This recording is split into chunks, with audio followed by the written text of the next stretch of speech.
In question 6, we have the vertices of a quadrilateral. Quadrilateral is a four-sided figure, A, B, C, D, as shown in the diagram. A 3 and 1, B 0 and 2, D, C minus 2 and 1, and D minus 1 and 1. And first see A, we need to calculate the gradient of the line CD. So when doing that, we're going to use this formula over here, my gradient formula. So we are going to be going from C to D, the line CD. So as we said, C is minus 2 and 1, and D is minus 1 and 1, negative 1. So what we need to do is we need to choose that one point is going to be point 1 and one point is going to be point 2. So let's say this is point 2 and point 1. So in doing this, I go to my formula here. So this would be x2, y2. This would be x1, y1. It doesn't matter which point you label as 1 or 2. It will work out the same as long as you put them into the formula in the correct order. So you're going to have y2. So we are looking at this one over here. That's going to be 1 minus y1, which is negative 1. So put that into brackets. Over x2, that's negative 2, minus 1. So we're going to get 1 minus 1. That's going to become plus 1, and that's going to be 2. And here you're going to minus 2. Minus 1 becomes going to be plus 1, so it's going to be over negative 1. So we're going to get minus 2 is our gradient for this line CD, minus 2. Now it says show that the line AD is perpendicular to CD. Now when two lines are perpendicular, you have M1 times M2 is equal to negative 1. So let's just say that this line over here is my line, has a gradient of M1, and M1 is equal to minus 2. Now I want to show that show that line AD is parallel to the line CD. So this one over here, that AD is perpendicular to the line CD. So I want to show that that is at 90 degrees to that.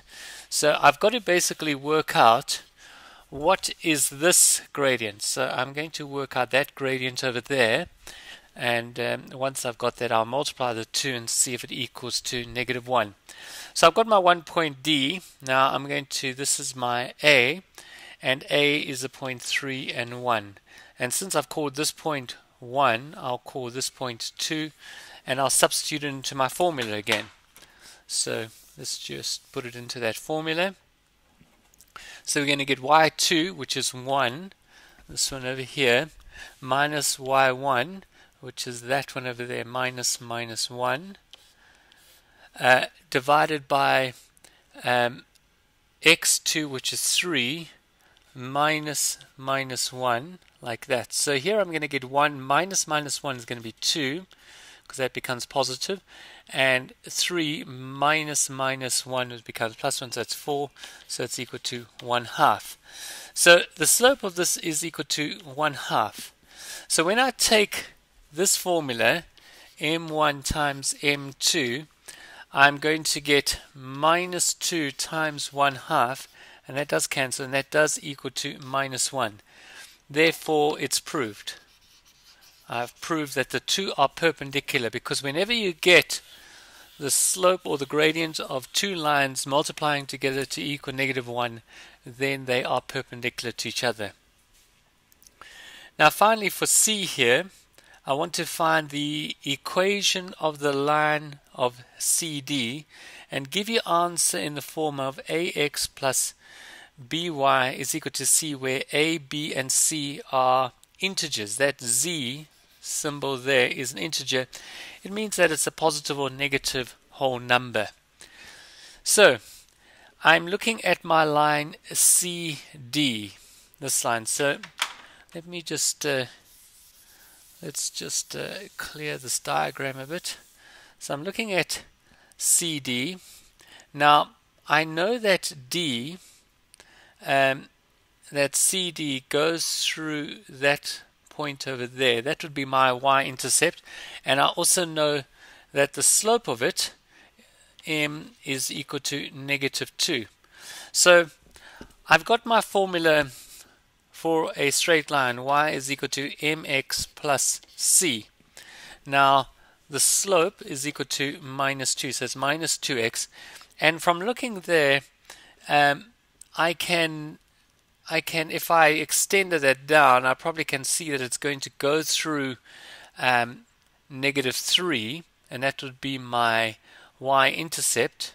But I can also work it out. Now, how can I work it out? Well, I can just substitute either one of these 2 points, any one of those 2 points, into this equation here for x and y, and find the value for c from that. So let's take this point over here. Let's take the point C, which is -2 and 1, and I'll put it into my equation.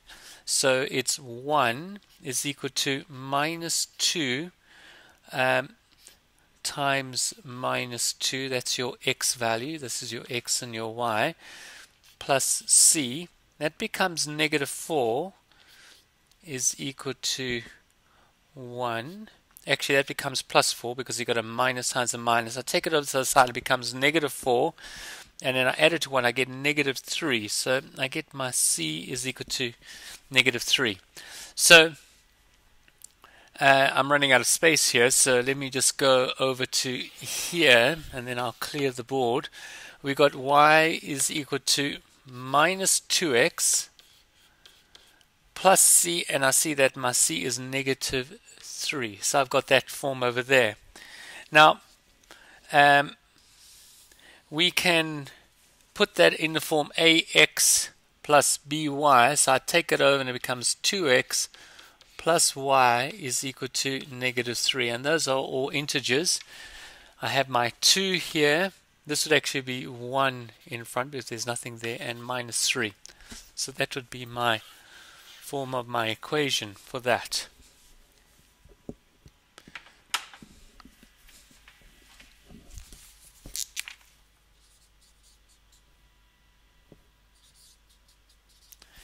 Fine, so now let's clear the board here so you've got some space. Now I'm wanting to find here, it says line AB and CD intersect at point E. So if I extend this line out like that, and I extend this line out like that, they're going to intersect at point E. And the equation of line AB, this line over here, is x plus 3y is equal to 6. Then it says find the coordinates of E. Now the coordinate of E is where these two lines intersect. So I can do simultaneous equations because I have, for this line over here, I have that's equal to 2x plus y is equal to -3. So I can do some simultaneous equations with this. So let's say I've got 2x plus y is equal to -3, and here I'm going to write x plus 3y is equal to 6, like that. Now I can multiply this bottom equation, this one, by 2, so I get 2x plus 6y is equal to 12, and I can subtract this whole equation from the top equation. So 2x minus 2x, that's going to equal 0.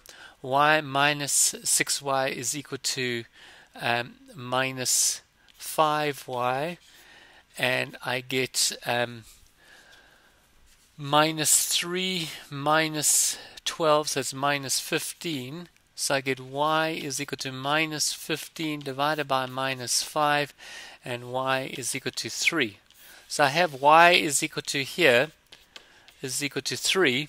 Now I want to find my x value. Now I can use either one of these two equations. Perhaps I can put it into this one for 3. I get 2x plus 3 is equal to minus 3. So I get 2x is equal to, take this one over, becomes minus 3, so it's minus 6. I get x is equal to minus 3. So this would be minus 3. So I have my coordinates of E are equal to minus 3, minus 3. Then it says find the distance between A and D. So I want to find that distance between there and there. Oh, let me clear this out. To find the distance between A and D, I'm going to use this formula over here. And again, I need to label my points just as before. So as we saw, A is 3 and 1, and D is minus 1 and minus 1, like that. And I just label the one, let's label this one 1 and this one 2. So I put it in. I'm going to get the square root of x1, so that's going to be 3 minus, and remember to always put these in brackets, so it's minus minus squared, plus, now y1 is going to be 1 minus minus 1 squared, like that. So I'm going to get this is going to be 4 squared, that's going to be 16, and here we're going to get, this is going to be minus minus, it's going to become positive, so it's going to be 2, so it's actually going to equal the square root of 20, the distance between A and D. That distance would equal the square root of 20. So we have over here the square root of 20. Now it says the distance between D and E is also equal to the square root of 20. Find the area of triangle ADE.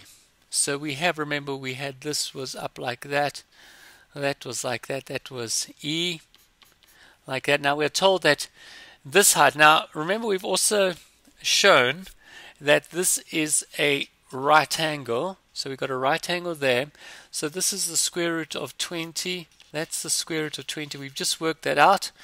So we are going to find the area of ADE, we want to find the area of all of that. Because it's a right angle triangle, I can just say that's equal to a half the base, which would be AD, times the height, which is DE. So that's going to equal 1/2 times the square root of 20 times the square root of 20. Now the square root of 20 times the square root of 20 is actually going to equal 20, and times by half, so that's equal to 10 units squared.